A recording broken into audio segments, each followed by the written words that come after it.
اللهم صل على سيدنا ومولانا محمد صاحب التاج والمعراج والبراق والعلم دافع البلاء والوباء والقحط والمرض والألم اسمه مكتوب مرفوع مشفوع منقوش في اللوح والقلم سيد العرب والعجم اسمه مقدس معطر مطهر منور في البيت والحرم شمس الضحى بدر الدجى صدر العلا نور الهدى كهف الورى مصباح الظلم جميل الشيم شفيع الأمم صاحب الجود والكرم والله عاصمه وجبريل خادمه والبراك مركبه والمعراج سفره وفوق سدرة المنتهى مقامه وقاب قوسين مطلوبه والمطلوب مقصوده والمقصود موجود سيد المرسلين خاتم النبيين شفيع المذنبين أنيس الغريبين رحمة للعالمين راحة العاشقين مراد المشتاقين شمس العارفين سراج السالكين مصباح المقربين محب الفقراء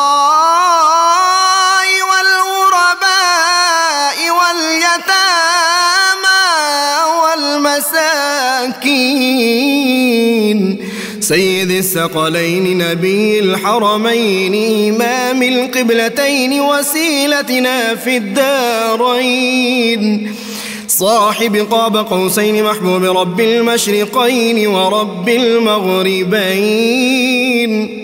جد الحسن والحسين مولانا ومولى الثقلين سيدنا أبي القاسم محمد بن عبد الله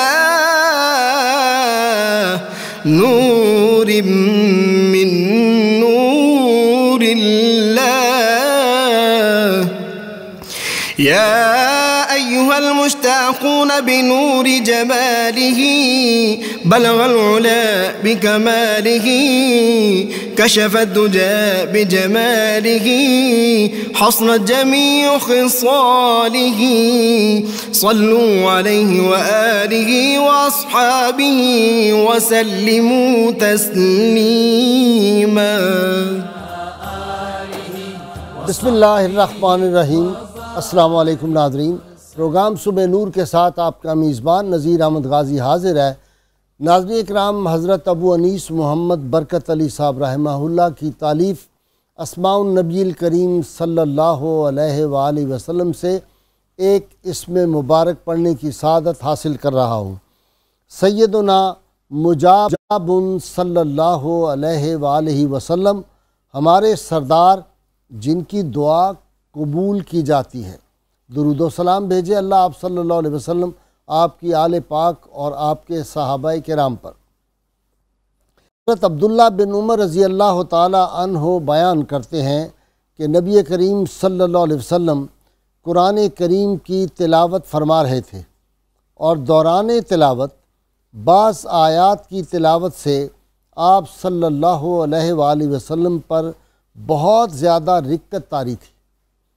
آپ صلی اللہ علیہ وسلم نے ہاتھ بلند کیے اور عرض کیا، اے اللہ میری امت، پھر آپ پر گریہ طاری ہو گیا۔ اللہ تعالیٰ نے فرمایا اے جبریل میرے محبوب محمد صلی اللہ علیہ وآلہ وسلم کے پاس جاؤ اور پوچھو اے حبیب کریم صلی اللہ علیہ وسلم آپ کیوں رنجیدہ خاطر ہیں؟ جبریل امین علیہ السلام آپ کی خدمت اقدس میں آئے اور آپ صلی اللہ علیہ وسلم سے گریہ کا سبب دریافت کیا۔ رسول اکرم صلی اللہ علیہ وسلم نے انہیں خبر دی۔ پھر جب حضرت جبریل علیہ السلام نے اللہ تعالیٰ کی بارگاہ میں حاضر ہو کر عرض کیا تو اللہ تعالیٰ نے جبریل کو حضور صلی اللہ علیہ وسلم کے پاس بھیجا اور فرمایا جا کر پیغام دو کہ اے محبوب صلی اللہ علیہ وسلم ہم آپ کو آپ صلی اللہ علیہ وسلم کی امت کے بارے میں راضی کر دیں گے اور رنجیدہ نہیں ہونے دیں گے۔ ناظرین کرام، آج پھر اس حدیث پاک کے بعد اس امت کے ہر فرد، ہر پیر و جوان، ہر بیٹی بہن بہو، ہر ایک کا فرض ہے کہ حضور سید عالمین صلی اللہ علیہ وسلم کی ناموس کی حفاظت کے لیے اور آپ کی ختم نبوت کی حفاظت کے لیے ہر لمحہ، ہر دم، ہر جگہ، ہر مقام، ہر ملک، ہر گلی، ہر شہر میں وہ چوکس رہیں اور آپ صلی اللہ علیہ وسلم کی ناموس کی حفاظت کے لیے اور ختم نبوت کی حفاظت کے لیے کسی بھی قربانی سے دریغ نہ کریں اور کسی قسم کے خوف لالچ کی بالکل پرواہ نہ کریں۔ یہ ہماری زندگیوں کا مقصد ہونا چاہیے۔ اللہ ہمیں اسی پہ زندہ رکھے اور اسی پہ ہی ہماری آخرت ہو۔ ناظرین کرام، آج اسماء حسنہ، اللہ کریم نے فرمایا وَلِلَّهِ الْأَسْمَاءُ الْحُسْنَى، اللہ کے سارے اسماء مبارکہ جو ہیں وہ حسین ہیں۔ آج اس کے اسرار و رموز کیا ہیں؟ ناظرین کرام، ویسے انسانی زندگی ہم دیکھتے ہیں کہ جو الفاظ بھی انسان کی زبان سے ادا ہوتے ہیں ان کے اثرات ہوتے ہیں، وہ دینی الفاظ ہوں، وہ کسی طرح کے مذہبی الفاظ ہوں یا عام روزمرہ کے استعمال ہوں، کوئی الفاظ بھی جو ہیں وہ سننے والے پہ اثرات مرتب کرتے ہیں۔ اسی طرح ہمارے جو زبان سے الفاظ نکلتے ہیں وہ فضا میں بھی اثرات مرتب کرتے ہیں، اور اگر وہ الفاظ اللہ تعالیٰ کے اسماء مبارکہ میں سے ہوں ان کے کیا اثرات مرتب ہوتے ہیں۔ حضور سید عالمین صلی اللہ علیہ وسلم ایک صحابی کے جنازے میں شریک ہوتے ہیں اور اس وقت جبریل امین 70,000 ملائکہ کے ساتھ بھی اس نماز جنازہ میں تشریف لاتے ہیں۔ نبی صلی اللہ علیہ وسلم نے پوچھا جبریل یہ اتنے آج 70,000 ملائکہ کے ساتھ آپ کس طرح شریک ہوئے، کیوں شریک ہوئے؟ عرض کیا یا رسول اللہ صلی اللہ علیہ وسلم یہ شخص جو فوت ہوا ہے یہ اٹھتے بیٹھتے چلتے پھرتے اپنی سواری پر ہر وقت سورہ اخلاص کی تلاوت کیا کرتا تھا۔ حضور سید عالمین صلی اللہ علیہ وسلم کا یہ بھی ارشاد مبارک ہمارے سامنے ہے۔ آپ نے فرمایا کہ آیت الکرسی اور سورہ بقرہ کی آخری آیات جو ہیں یہ اللہ کے خزانوں میں سے خزانے ہیں۔ ناظرین کرام، ایک آدمی سورہ اخلاص کی تلاوت کر رہا تھا، حضور صلی اللہ علیہ وسلم اس کو دیکھا، آپ نے فرمایا جنت اس کے لیے واجب ہو چکی ہے۔ اسی طرح حضور سید عالمین صلی اللہ علیہ وسلم کے ایک صحابی حضرت سالم رضی اللہ تعالیٰ عنہ ایک قید میں تھے تو آپ نے ان کو پیغام بھیجا کہ تم لا حول ولا قوت وہاں پہ پڑھنا شروع کر دو۔ انہوں نے جب وہاں پہ پڑھا تو ایک دن ان کی بیڑیاں خود بخود ٹوٹ گئیں جو کفار نے ان کو لگائی ہوئی تھیں، اور اس کے بعد جب وہ کفار کی قید سے نکلے تو آتے انہوں نے ایک اونٹنی بھی کافروں کی اور ساتھ کئی بھیڑ بکریوں کا جو ریوڑ تھا وہ بھی لے کے آپ صلی اللہ علیہ وسلم کی بارگاہ اقدس میں حاضر ہو گئے۔ اور اسی طرح جناب خبیب رضی اللہ تعالیٰ عنہ جب اللہ تعالیٰ کے اسماء مبارکہ کا ذکر کر رہے تھے تو قید کے اندر ان کو انگور کے خوشے پہنچتے تھے۔ ناظرین کرام، ہماری تاریخ ان چیزوں سے بھری ہوئی ہے۔ غازی علم الدین شہید رحمۃ اللہ علیہ جنہوں نے گستاخ رسول کو جہنم رسید کیا تھا، میاں والی جیل میں ان کے بارے میں مشہور ہے کہ ان کو بھی پھل جنت سے آیا کرتے تھے۔ یہ ہماری تاریخ ہے، اور قرآن حکیم سے بھی سیدہ مریم سلام اللہ علیہا جو تھی ان کو بھی پہنچا کرتے تھے پھل، قرآن حکیم میں اس خوراک کا ذکر ہے۔ آج اسماء حسنہ جو ہیں ان کے اسرار و معارف کیا ہیں، ان سے اسرار و معارف جو ہیں وہ کس طرح حاصل ہوتے ہیں، اور اس میں اعظم کیا ہے۔ بہت سارے لوگ مجھے ٹیلی فون بھی کرتے ہیں، ای میلز کرتے ہیں، میسیجز کرتے ہیں کہ جناب ہمیں کوئی جو وظیفہ بتا دیں، کوئی ورد بتا دیں، اس میں اعظم بتا دیں۔ آج ان ساری باتوں کو گفتگو کرنے کے لیے میں نے اپنے اسٹوڈیو میں 3 ایسے اسکالرز کو دعوت دی ہے جن کا سری معاملات اور روحانی معاملات سے بھی تعلق ہے۔ اور کوئی نہ کوئی روحانی ان کی نسبت بھی ہے. میری مراد جناب ماہر اقبالیات ڈاکٹر طاہر حمید تنولی، آپ پی ایچ ڈی ہیں، ڈبل پی ایچ ڈی ہیں بلکہ ڈاکٹر صاحب، اور ان معاملات پہ بڑی گہری ان کی نظر ہے. ان کے ساتھ ہیں پیر محمد انوار حسین جلو آنوی، یہ بھی ایک روحانی شخصیت ہیں. پیر صاحب سے بھی آج گفتگو ہوگی. اور نوجوان اسکالر ڈاکٹر محمد نوید اظہر صاحب جو ہیں، ڈاکٹر صاحب بھی پریکٹیکل پکے صوفی ہیں. اور آج ان تینوں سے میں آپ تینوں کو خوش آمدید کہتا ہوں. آج تیار ہو جائیں آپ وظائف بتانے کے لیے میرے ناظرین کو. جی ڈاکٹر تنولی صاحب، ذرا پہلے اس کا تعارف فرما دیں، یہ اسماء حسنہ سے مراد کیا ہے؟ جی بسم اللہ الرحمن الرحیم. غازی صاحب بہت بہت شکریہ. بہت ہی ایک اہم موضوع آپ نے آج رکھا ہے جس کے بارے میں عام آدمی بہت کچھ جاننا چاہتا ہے. دیکھیں، اسلام میں جو ایک نظام عبادات ہے اس کا ایک بنیادی مقصد یہ ہے کہ اللہ اور بندے کے درمیان بندگی کا تعلق قائم ہو جائے. جی، اسلام ایک ایسا دین ہے جو بندے اور اللہ کے درمیان جب بندگی کا تعلق قائم کرتا ہے تو وہ بندے کے اندر یہ احساس پیدا کرتا ہے کہ وہ اللہ کے قریب ہونا چاہتا ہے. اچھا، جب میں اللہ کے قریب ہونا چاہتا ہوں تو میرے اور اللہ کے درمیان کون سی چیز مشترک ہے جس کے ذریعے سے مجھے اللہ کی قربت کا احساس ہو؟ ٹھیک. نہ تو میں اللہ کو دیکھ سکتا ہوں، نہ اللہ اس طرح کے فزیکل کریکٹرسٹکس کا حامل ہے کیونکہ وہ وراء الورا ہستی ہے. یہ نقطہ بڑا قابل غور ہے. ہمارے فہم سے ورا ہے. ورا ہے. یہ نقطہ بڑا قابل غور ہے کہ مجھے جو اللہ کی ذات تک جس ڈائمنشن سے اور جس پہلو سے رسائی حاصل ہے وہ صرف اللہ کا نام ہے. یعنی اللہ کا نام، اللہ کی ذات کا اور اللہ کی ہستی کا وہ تعارف ہے جس تک میں اپروچ کر سکتا ہوں، جس تک میں پہنچ سکتا ہوں. یہی وجہ ہے کہ آپ دیکھیں قرآن مجید کے اندر اور احادیث مبارکہ کے اندر اسماء الہیہ کے بارے میں بہت ہمیں تعلیمات ملتی ہیں. نحن اقرب الیہ من حبل الورید. من حبل الورید. اللہ ہماری اتنا قریب ہے، وہ ہماری رگے جان سے بھی زیادہ قریب ہے. اچھا، ہمارے یہ دیکھیں، یہ تو قرآن مجید نے ہمیں سمجھانے کے لیے کہا نا. اس کی قربت کو تو آپ بیان ہی نہیں کر سکتے وہ کس حد تک قریب ہے. یعنی انسان کی ہستی کی سے بھی بڑھ کے کوئی انسان کے قریب ہو سکتا ہے تو ذات حق ہے. ٹھیک ہے. اتنا اس کو قربت جو ہے. لیکن اگر انسان ہی ڈاکٹر صاحب اس کی طرف توجہ نہ کریں، انسان اس کی طرف جائے نہ، اللہ کریم تو ہر اس لیے اہل حق نے کہا ہے، یہ بات بڑی اہم ہے کہ اللہ بندے کے قریب ہے، لیکن اس سے زیادہ اہم یہ بات ہے کہ بندہ اللہ کے قریب ہے کہ نہیں ہے. وجہ یہ ہے کائنات کی وہ کون سی شے ہے جس کے اللہ قریب نہیں ہے. انسان کے قریب ہونے اور بقیہ کائنات کی چیزوں کے قریب ہونے میں فرق یہ ہے کہ انسان اس کو محسوس کرتا ہے اور شعوری طور پہ اللہ کے قریب ہونے کی کوشش کرتا ہے. ٹھیک ہے. پیر صاحب، آپ پیر ہیں، لوگ وہ پیروں سے وظائف پوچھتے ہیں جی، اور مجھے کچھ ذاتی اس پہ تجربات بھی ہیں. اور ایک دفعہ میں نے ڈاکٹر حمید اللہ صاحب سے پوچھا فرانس میں جب ملاقات ہوئی، میں نے کہا ڈاکٹر صاحب یہ جو ہم ورد وظائف کرتے ہیں اور مختلف اسماء پڑھتے ہیں ان کے کیا اثرات ہوتے ہیں؟ بعض لوگ کہتے ہیں ان کا کوئی فائدہ نہیں. تو ڈاکٹر صاحب نے کہا میں نے تو ساری زندگی پڑھا ہے، مجھے تو بہت فائدہ پہنچا ہے. سب سے بڑا ثبوت تو یہی ہے. اور پھر سرکار مدینہ صلی اللہ علیہ وسلم نے صحابہ کرام کو مختلف مواقع پر مختلف چیزیں پڑھنے کے لیے فرمایا، تو کہنے لگے کہ اب اس سے زیادہ اور کوئی ثبوت ہمیں چاہیے نہیں. اچھا آپ بتائیے، اس میں اعظم لوگ کہتے ہیں کہ اگر ہاتھ میں آ جائے تو سارے معاملات ہو جائیں گے، یہ کیا ہے اس میں اعظم؟ پہلے تو میں یہ عرض کر دوں، جیسے آپ نے اشارتاً فرمایا کہ ہر ایک حرف کا اثر ہے. اچھا، ہر لفظ کا اثر ہے. ہر ایک شخص کی زبان سے کوئی جملہ نکلا ہوا وہ اثر رکھتا ہے. ٹھیک.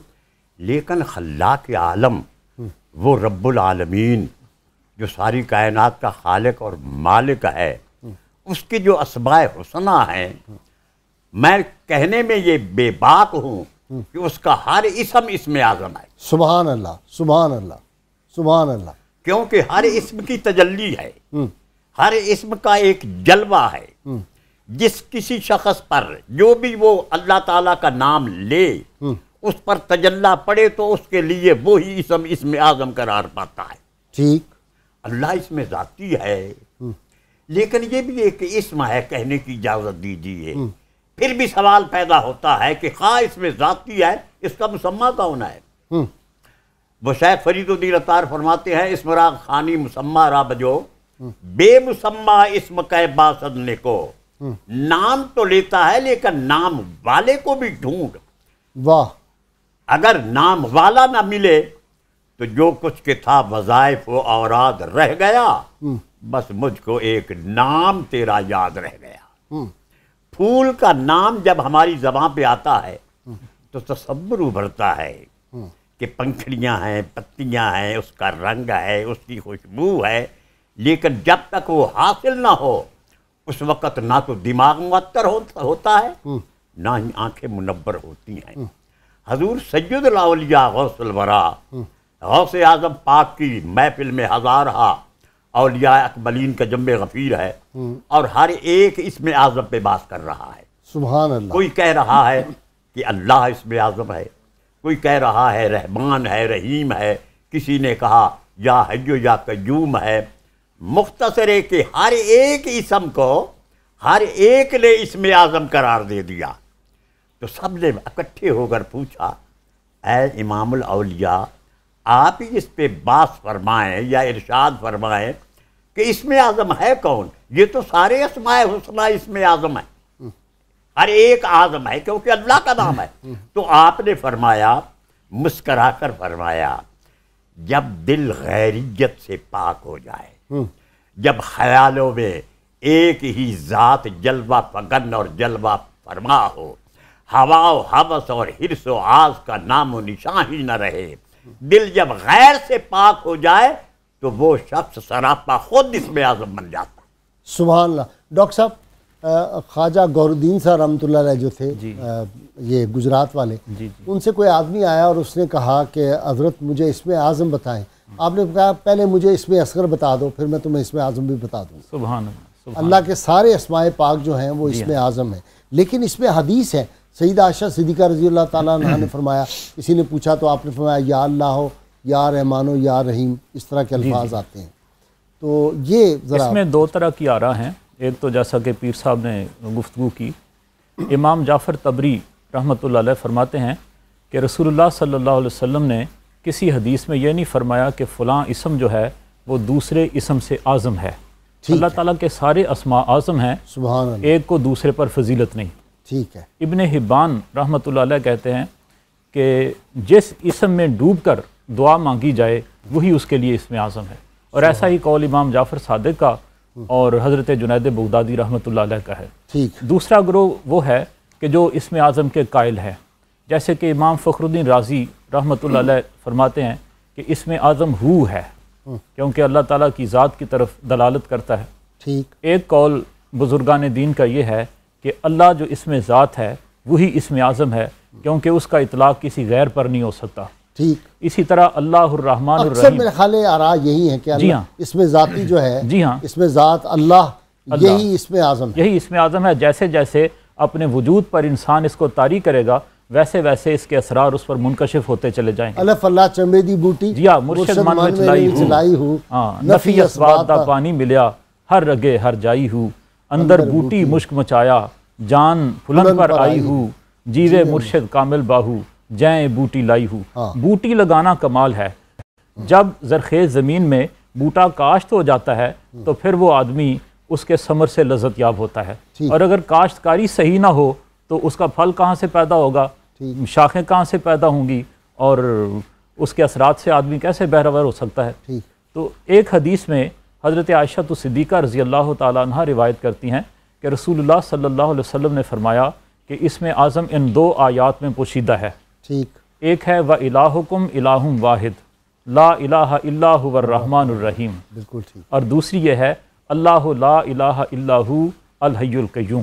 اچھا، تو اسم اعظم کا بعض جگہ یہ بھی آیا ہوا اللہ الخالق البارئ المصور لہ الاسماء الحسنی، جی ہاں، یسبح لہ ما فی السماوات والارض۔ حدیث پاک میں آتا ہے کہ اللہ تعالیٰ کے 99 اسماء ہیں، من احصاہا داخل الجنہ، جس نے ان کو یاد کر لیا وہ جنت میں داخل ہو جائے گا۔ ان میں سے 14 جو ہیں وہ سورۃ الحشر کی اس آیت میں اللہ تعالیٰ نے قرآن مجید میں بیان کیا ہے۔ اچھا، اس کے علاوہ بھی اسماء الہیہ ہیں، یہ نہیں ہے کہ صرف 99 ہیں۔ حضور اکرم صلی اللہ علیہ وسلم کا مطلب یہ تھا کہ کم از کم اتنی صفات الہیہ سے آدمی متعارف ہو جائے، ان کو اپنے وجود پر طاری کر لے اور ان سے شناسائی حاصل کرے تو جنت میں داخل ہو جائے گا۔ جہاں تک ان کی تعداد کا تعلق ہے، صوفیاء کرام کہتے ہیں کہ مکمل تعداد 1000 کے قریب ہے، اور بعض کہتے ہیں 4000 کے قریب ہے، اور بعض مشائخ نے یہ کہا ہے کہ جیسے انسانوں کی حاجتوں کا کوئی شمار نہیں، ویسے اللہ تعالیٰ کے اسماء کا بھی کوئی شمار نہیں۔ اچھا، اور جو حاجت ہو اسی صفت کو اگر اسی مناسبت سے اللہ تعالیٰ کے کسی اسم کا انتخاب کرے. مثلا بزرگان دین کہتے ہیں کہ اگر آپ یا رزاق کو پڑھو اور رزق کی آپ کو ضرورت ہو، یا فتاحو پڑھو اگر کوئی جگہ مہم میں جا رہے ہو تو وغیرہ وغیرہ، اس طرح اس سے جی ہاں، جس ضرورت سے آدمی دوچار ہے اس کی مناسبت سے کسی اسم کا انتخاب کرے اور اس کا ورد کرے. اس میں صاحب روح البیان علامہ اسماعیل حقی رحمۃ اللہ علیہ نے ایک ورد بھی بتایا ہے. وہ کہتے ہیں کہ ایک اسم کا انتخاب کر لے اور علم العادات کی روح سے اس کے اعداد نکالے. ٹھیک ہے. اور پھر تنہائی میں بیٹھ کر پھر اپنے نام کے اعداد نکالے. وہ اور بات ہے. وہ اور بات ہے. تو اس گنتی کے مطابق تنہائی میں بیٹھ کر یکسوئی کے ساتھ اتنی مرتبہ اس اسم کا ورد کرے تو اس کے بعد جو دعا مانگے گا وہ قبول ہو جائے گی. ٹھیک. ڈاکٹر صاحب یہ ذکر کی ویسے اہمیت کیا ہے؟ مثلا بعض لوگ کہتے ہیں کہ یا اللہ یا اللہ یا اللہ کہتے رہنے کے کیا فرق پڑے گا؟ جی ہاں بالکل، جیسا میں نے شروع میں عرض کیا تھا کہ ذکر کی اہمیت یہ ہے کہ میرے اور میرے خالق کے درمیان جو چیز میرے لیے قابل رسائی وہ صرف اللہ کا نام ہے. اچھا. جب میں اس کو بار بار پڑھتا ہوں، یاد کرتا ہوں تو میری دوری قرب میں بدلتی ہے، مجھے اللہ کا قرب نصیب ہوتا ہے. اور قرآن مجید میں بار بار اس پہ بتایا گیا ہے کہ آپ اللہ کو یاد کرو، اللہ کے. اچھا کمال کی بات یہ ہے کہ ذکر کے ساتھ اللہ کے نام کے ذکر کی تلقین کی گئی ہے. قرآن کو اسم رب کا وتبتل الیہ تبتیلا، اللہ کا نام جو ہے اس کو یاد کرو، اللہ کے نام کا ذکر کرو. اچھا اب دیکھیں ان آیات مبارکہ میں یہ بھی بتا دیا گیا کہ ذکر کریں کیسے. ٹھیک. یعنی ہم اسم اعظم پہ بات کر رہے ہیں. اسم اعظم کے ساتھ یہ بات بڑی امپورٹنٹ ہے کہ اسم اعظم کو پڑھا کیسے جا رہا ہے. ٹھیک ہے. یعنی جس اسم کو آپ پڑھ رہے ہیں اس کو پڑھنے کا حق کس طرح سے، جب تک آپ اس کو پڑھنے کا حق ادا نہیں کریں گے اس وقت تک اس کی تاثیر آپ کی شخصیت میں پیدا نہیں ہوگی. وہ کیا ہے حق ادا؟ وہ کیا ہے؟ اب سب سے پہلی بات تو یہ ہے کہ آپ ہر طرح کی خواہش نفس سے خالی ہو جائیں. سیدنا علی ارجویر سے کسی نے پوچھا کہ تصوف کیا ہے، تو آپ نے ارشاد فرمایا تصوف یہ ہے کہ آپ ما سوا اللہ کو ترک کر دیں اور پھر ترک کو بھی ترک کر دیں. واہ واہ واہ واہ. اس کی مثال ایسے اللہ کے علاوہ ہر شے کو چھوڑ دیں کہ تصوف جو ہے ترک ہے. اس کا مطلب کیا؟ اور کسی شیخ طریقت نے اپنے مرید کو کہا کہ اگر تم منزل تک پہنچنا چاہتے ہو تو خواہش نفس کو ترک کر دو. اس نے کہا حضور میں تمام خواہشات کو ترک کرتا ہوں، کیا پھر مجھے منزل مل جائے گی؟ فرمایا اس کو بھی تو ترک کرنا ہے جس کو تم لے کے بیٹھے ہوئے. اور علامہ نے کہا تھا نا کہ جو خواہش نفس ہے انسان کے دل کی گہرائیوں میں جگہ بنا لیتی ہے. اس سے نکلنا ہے. دیکھیں جب تک اس سے نہیں نکلیں گے اس وقت تک آپ اسماء الہیہ کے ذکر کی حقیقت تک نہیں پہنچ سکتے. کوئی صاحب جو تھے وہ بڑے شوق، ان کو بڑا شغف تھا کہ مجھے اسم اعظم مل جائے. ان کو کسی صاحب کو وہ ایک اللہ والوں کے پیچھے پڑ کے حضرت مجھے اسم اعظم سکھائیں اسم اعظم سکھائیں. انہوں نے فرمایا تمہارے بس کی بات نہیں، تم اس کام میں نہ پڑھو. اس نے کہا نہیں حضرت آپ میرا امتحان تو لیں. انہوں نے کہا فلاں شہر میں ایک بزرگ ہے ان کے پاس اسم اعظم ہے، میں تجھے ایک امانت دیتا ہوں، انہیں جا کے سپرد کریں اور وہ آپ کو اسم اعظم دے دیں گے. انہوں نے ایک بکس اس کو دے دیا. وہ چل پڑا راستے میں، اس کو خیال ہے اس میں دیکھوں ہے کیا. جیسے ہی کھولا اس کے اندر چوہا تھا، پھدک کے باہر نکل گیا. جب وہاں پہنچا ان کے پاس کہنے لگا مجھے حضرت آپ کے پاس بھیجا ہے بزرگوں نے. انہوں نے کہا تم چوہے تو کی حفاظت تو کر نہیں سکے اور نکلے ہو تم اسم اعظم کو سیکھنے. اپنے ضرب کو تو دیکھو. سبحان اللہ سبحان اللہ. ڈاکٹر صاحب مجھے بریک لینی ہے. اور اب یہ چوہا آپ نے بکسے سے نکال دیا، اب پیر صاحب سے کہنا ہے کہ اس کو پکڑنا کیسے ہے دوبارہ. ناظرین کرام آپ دیکھ رہے ہیں کہ یہ اسرار و رموز سے بھرپور گفتگو بھی ہے اور ہماری زندگیوں میں ایسے ایسے اسماء مبارکہ ہیں جو انقلاب پیدا کر دیتے ہیں. اور وہ جو الفاظ بتائے جاتے ہیں وہ اگر کوئی اہل اللہ کی زبان سے آئیں یا وہ اجازت دیں پھر اس کی کیا تاثیر ہوتی ہے، اس پہ ہم نے خاص طور پہ گفتگو کرنی ہے. اور ساتھ رہیے.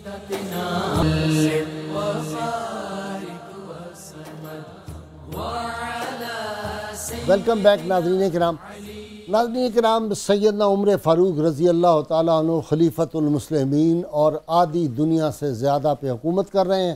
آپ کے حکومت میں سورج غروب نہیں ہوتا تھا. کیسر روم نے آپ کو لکھا کہ مجھے مسلسل سر درد کی شکایت رہتی ہے اور آپ لوگ بڑے نیک ہیں اور سنا ہے آپ کی آواز میں یا آپ کے کلمات میں تاثیر بہت ہے، مجھے کوئی نسخہ بتائے. تو سیدنا عمر فاروق رضی اللہ تعالیٰ عنہ نے اسے ایک ٹوپی بھیج دی، کہا اس کو پہن لو. جب وہ ٹوپی پہنتا تھا اس کا درد جاتا رہتا تھا. وہ بڑا حیران ہوا. اس نے کہا اس میں کوئی خاص طلسماتی چیز ہے. کھول کے جب دیکھا تو اندر بسم اللہ الرحمن الرحیم لکھا ہوا تھا. ناظرین کرام یہ جو اللہ تعالیٰ کے اسماء پاک ہیں ان کی اتنی برکات ہیں، لیکن میرا خیال ہے اس میں سب سے زیادہ، بلکہ میرا یقین ہے کہ یقین اس میں پہلی شرط ہے۔ اب پیر صاحب یہ فرمائیں کہ یہ ذکر کیسے کیا جائے؟ اللہ تعالیٰ کے اسماء مبارکہ ہیں، اسماء حسنہ، تو ان کا ذکر وہ کیسے کیا جائے؟ آپ صوفی ہیں۔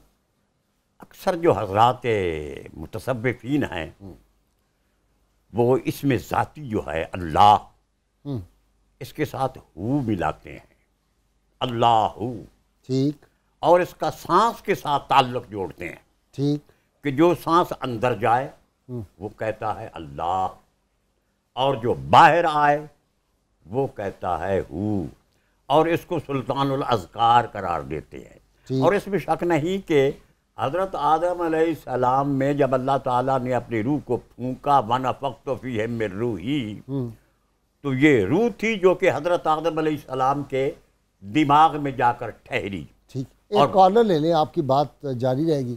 السلام علیکم جی، ٹی وی بند کر دیں، اپنا ٹی وی بند کر دیں۔ جی وعلیکم السلام۔ جی السلام علیکم۔ وعلیکم السلام ورحمۃ اللہ۔ جی سوال فرمائیں۔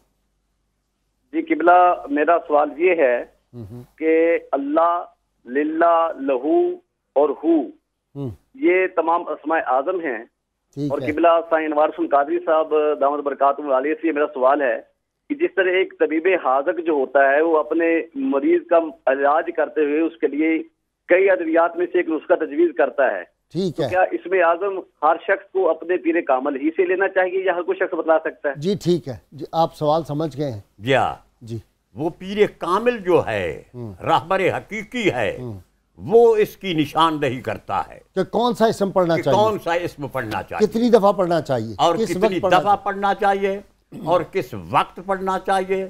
لیکن اس میں حقیقی امر یہی ہوگا کہ اس کا دل حاضر ہونا چاہیے، اور کوئی خیال اور کوئی تصور اور کوئی وسوسہ اس کے دل میں نہ ہو، ورنہ حضرت جامی صاحب فرماتے ہیں کہ میں بھی معتکف تھا اور ایک شخص بھی معتکف تھا۔ میں نے اس سے پوچھا کہ کتنے عرصہ سے معتکف ہو، تو وہ کہنے لگا 10 سال سے اعتکاف کر رہا ہوں، اور میرے پیر نے مجھے بتایا ہے کہ تم یا اللہ کہتے رہو، اور میں ہر روز 12,000 دفعہ پڑھتا ہوں۔ اور 10 سال میں آپ نے فرمایا کہ کوئی مشاہدہ بھی ہوا؟ تو وہ کہنے لگا کہ بس کیونکہ شیخ کامل نے فرمایا ہے اس لیے پڑھ لینے کے بعد مجھے تسکین ہو جاتی ہے، ورنہ میں نے کچھ بھی نہیں دیکھا اور نہ ہی میں نے اس کا کوئی جواب سنا ہے۔ لیکن ایک ایسا شخص بھی تھا جو کہ 65 سال یا سنمی کہتا رہا، اتفاق سے اس کی زبان سے یا سمدی نکل گیا، فوراً جواب ہے لبیک یا عبدی، واہ، یا سمدی نکل گیا، یا سمدی۔ جب اس نے کہا اللہ کا نام سمد ہے، اللہ سمد، تو فوراً جواب آ گیا لبیک یا عبدی، آئے میرے بندے میں حاضر ہوں۔ فرشتوں نے عرض کیا بار تعالیٰ، یہ ایک دفعہ اس نے آپ کا نام لیا اور 10 اتنے 65 سال وہ پکارتا رہا یا سنمی، اور آپ نے فوراً جواب دے دیا۔ آپ نے فرمایا کہ اگر میں فوراً جواب نہ دیتا تو وہ تو بول بھی نہیں سکتا تھا سنم، تو اس کے اور میرے درمیان کیا فرق رہتا؟ اس سے یہ معلوم ہوا کہ لاکھ کوئی پڑھتا رہے، لیکن جب تک واللہ یختص برحمتہ من یشاء، وہ ذات پاک نظر کرم نہ فرمائے تو بات نہیں بنتی۔ اور جب نظر کرم ہو جاتی ہے تو کوئی بھی اسم اس کا ذہن نشین ہو جائے، اور محبت سے اور خلوص سے اور خیالات۔ ڈاکٹر صاحب نے کہا اور ہے، میں لے لوں۔ السلام علیکم۔ السلام علیکم قاری صاحب، خالد چشتی عرض کر رہا ہوں جناب۔ جی چشتی صاحب فرمائیں سوال بھائی۔ جناب یہ کہ آج کل ہر بندہ میرے پاس بہت ساری عورتیں مرد آتے ہیں، وہ ذکر کے میرے بیٹے تسبیح تقسیم کرتے ہیں، کاؤنٹر تسبیح، وہ ہر بندہ کہتے کہ میں اتنے ذکر کرتا ہوں، تو میں نے کہتا ہوں بھائی بات یہ ہے کہ ڈاکٹر کے پاس جاتے ہو دوائی کے لیے تو اسپیسیفک بندہ ہوتا ہے، اس لیے اللہ والے ہوتے ہیں جو ایک ذکر دیتے ہیں، 2 ذکر دیتے ہیں۔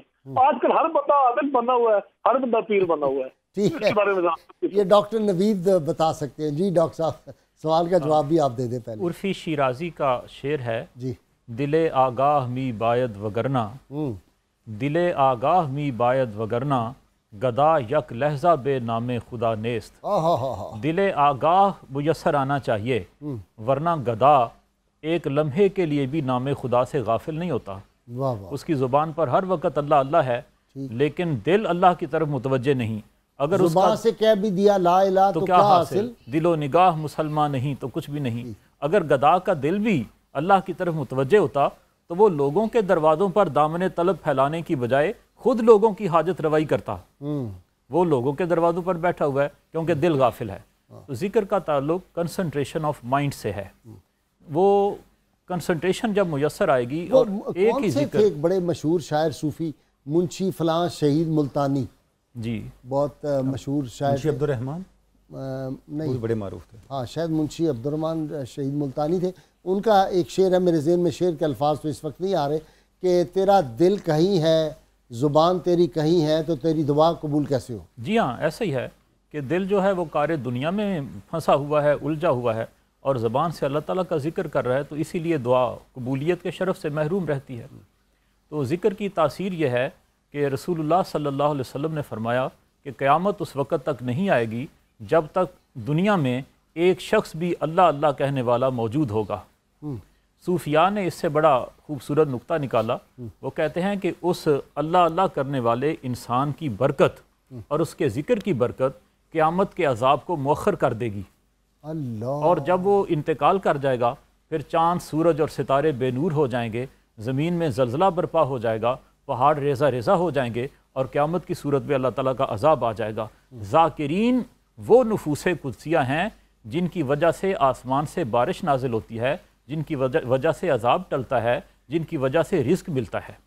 ہاں حضور صلی اللہ علیہ وسلم کا بھی ارشاد پاک ہے کہ جو آدمی 27 بار پورے خلوص قلب سے، میں مفہوم عرض کر رہا ہوں، استغفر اللہ پڑھے جی تو وہ ان لوگوں میں شامل ہو جاتا ہے جو مستجاب الدعوات ہیں اور جن کے وسیلے سے اللہ تعالیٰ رزق عطا فرماتے ہیں. ایسی احادیث بھی ملتی ہیں. جی ہاں، فرمایا کہ لا الہ الا انت سبحانک انی کنت من الظالمین.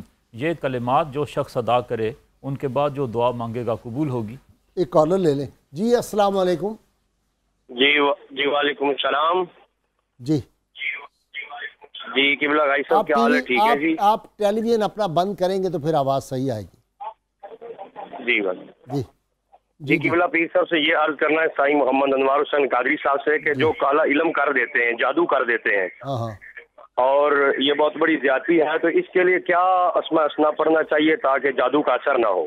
ٹھیک ہے کر دیتے ہیں. یہ جی یہ کالا پیلا چٹا یہ کیا ہے؟ یہ جادو پہلے تو یہ بات ہے نا، یہ مسلم حقیقت ہے کہ ہر ایک لفظ کے مثبت اثرات بھی ہوتے ہیں اور منفی بھی. ٹھیک ہے، لیکن اللہ تعالیٰ کے اسماء کے سارے اثرات مثبت ہوتے ہیں، منفی والی کوئی بات نہیں. لیکن یہ جو بدبخت ہیں یہ الٹے پلٹے کر کے ایسے الفاظ استعمال کرتے ہیں، ان کے بھی اثرات ہوتے ہیں لیکن وہ منفی اثرات ہوتے ہیں. ٹھیک.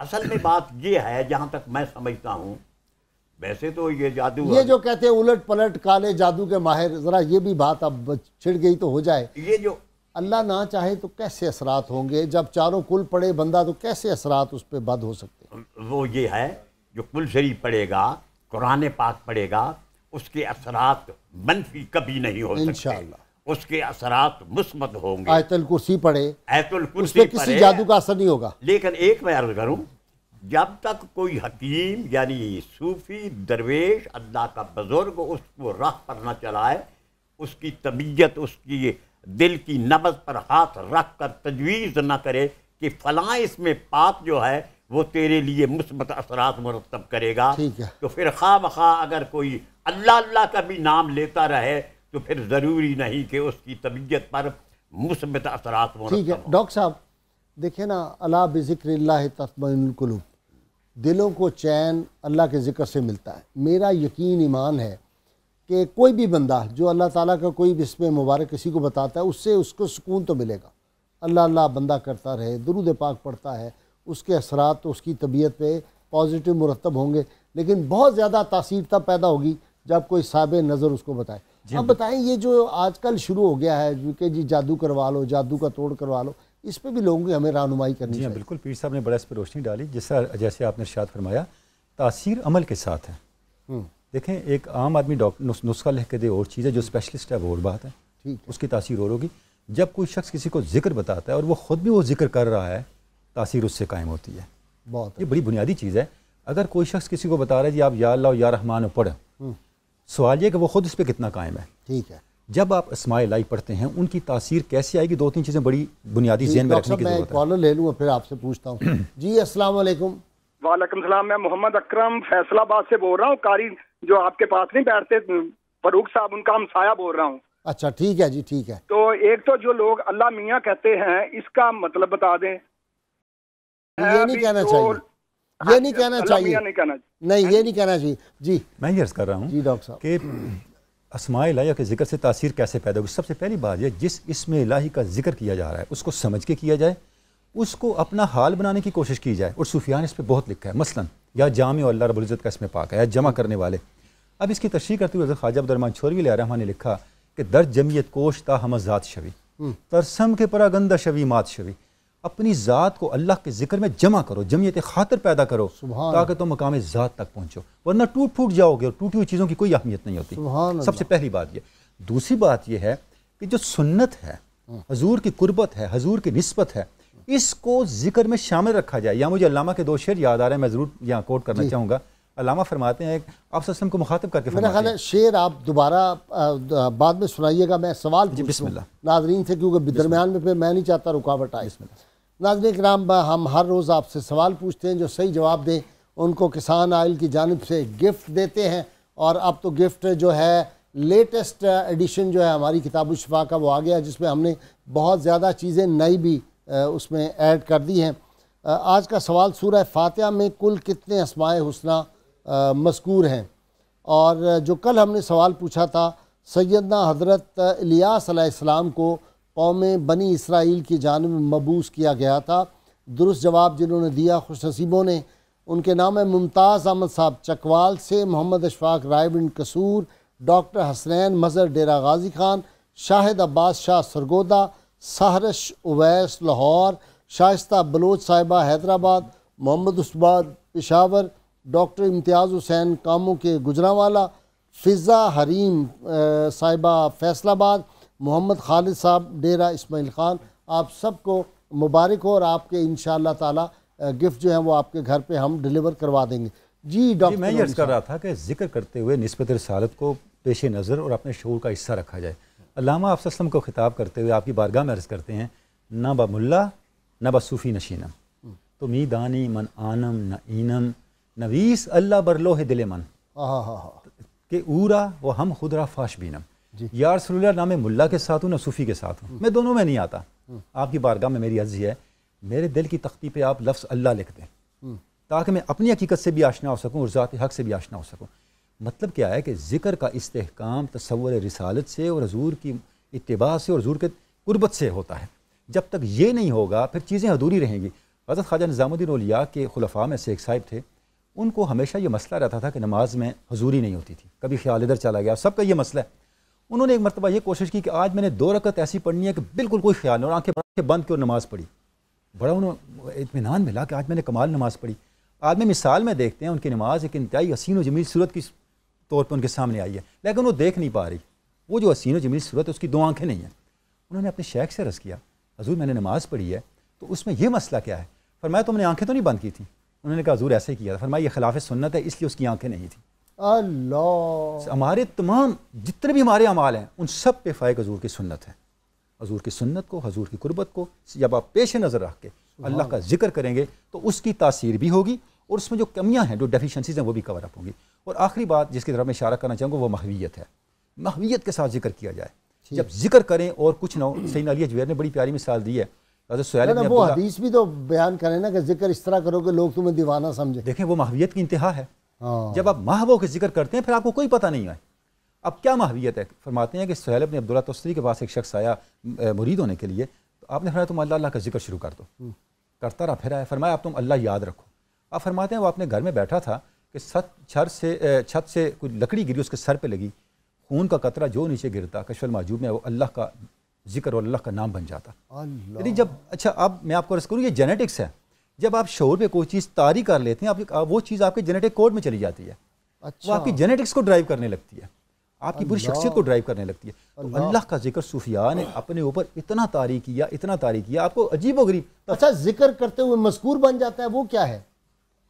مجھے ذاکر مذکور بن جاتا ہے. پیر جلوانوی کا ایک پنجابی میں ہے، اللہ اللہ ایسی کہو اللہ رہتے تو نہ رہو. واہ واہ واہ واہ واہ. اللہ اللہ ایسی کہو اللہ رہتے تو نہ رہو. چھوڑ وظیفے ورد ہزار تاں ایک ذاتی نام کی تار. واہ. پریم نگر دے اندر وس بامے کھیڑتے بامے ہس. عشق پہ اللہ ہر دم پی خوشیاں مان ہمیشہ جی. ایک دوئی دا بھرم مٹا ہر دم پیتے ہر دم کھا. ہکے دے وال رکھ دھیان بامے سیجاں رج رج مان. کہنا یہ چاہتا ہوں کہ اس خیال کو مجتمع کرنے کا جو جذبہ ہے وہ محبت اور عشق عطا کرتا ہے. وہ کیسے ہے ذرا بتا دینا پریکٹیکل. وہ کیسے حاصل ہوتا ہے؟ وہ تیرا علاج نظر کے سوا کچھ اور نہیں. میں یہی کہوں گا کامل ہو. اذا رأوا ذکر اللہ، حضور فرماتے ہیں کہ میری امت کے کامل علماء کی یہ نشانی ہے کہ جب تم انہیں دیکھو گے تو خدا یاد آ جائے گا.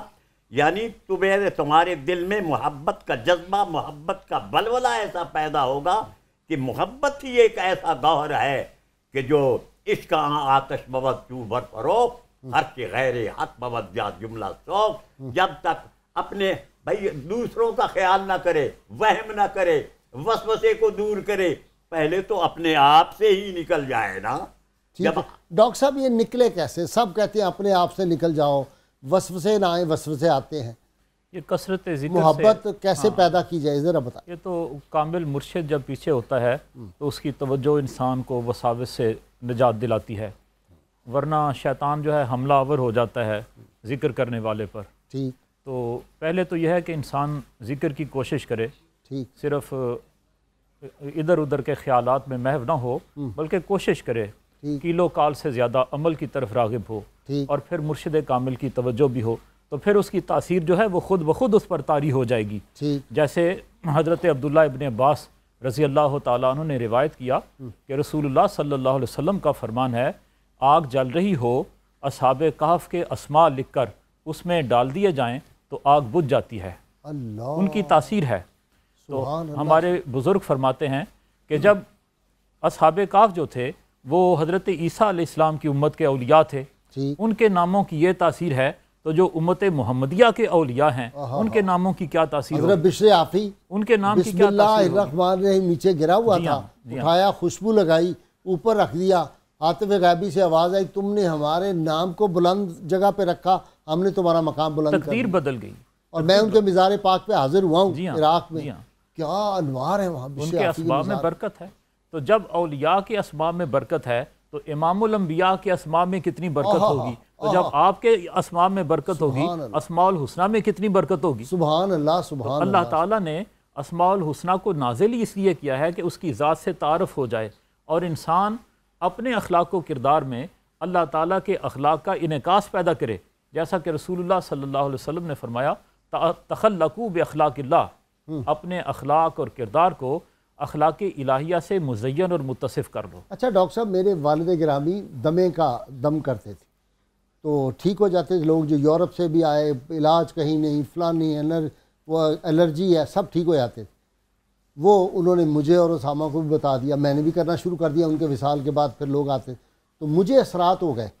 میں نے ایک بزرگ سے بات کی، انہوں نے کہا اس درجے کا تقوی اختیار کرنا ضروری ہے اور وہ ہر وقت باوضو رہنا، تو پھر آپ پہ اس کی رجت ہو جاتی ہے. ایسا ہی ہے جیسے میں پہلے عرض کر رہا تھا کہ ذکر کی برکت اس چیز کے ساتھ لنکڈ ہے کہ ذکر بتانے والا خود اس پہ کتنا قائم ہے.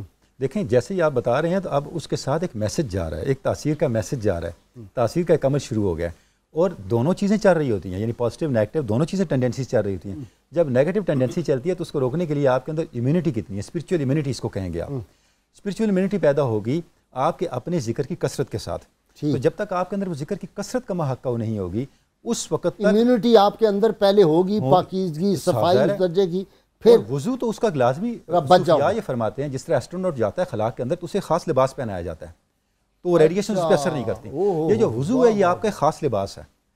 جب آپ باوضو ہوتے ہیں تو جتنی نیگیٹو ریڈیشنز ہیں اس کائنات کی وہ آپ پہ اثر نہیں کرتی. آپ اللہ کی پناہ میں رہتے ہیں. یہ تو مومن کی بنیادی شان ہے. وضو مومن کا اسلحہ ہے. سبحان اللہ.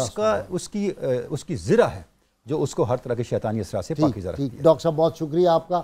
پیر صاحب آپ کا بہت شکریہ. ڈاکٹر نوید آپ کا شکریہ. انشاءاللہ اس اسماء حسنہ پہ ہم نے پروگرام اور بھی کرنے ہیں. آج تو ہم نے ابتدائیہ شروع کیا, پھر ایک ایک اسم مبارک جو ہے نا, مثلا الرحمن ہے, الرحیم ہے, الفتاح ہے, یہ سارے اسماء مبارک پہ بھی ہم ڈسکشن, ہاں جی, ایک معانی, اور پھر ان کے اسرار و رموز پہ بھی بہت تفصیل سے ہم گفتگو کریں گے انشاءاللہ تعالی. ناظرین کرام, کتاب الشفاء سے نسخے کا وقت ہو گیا.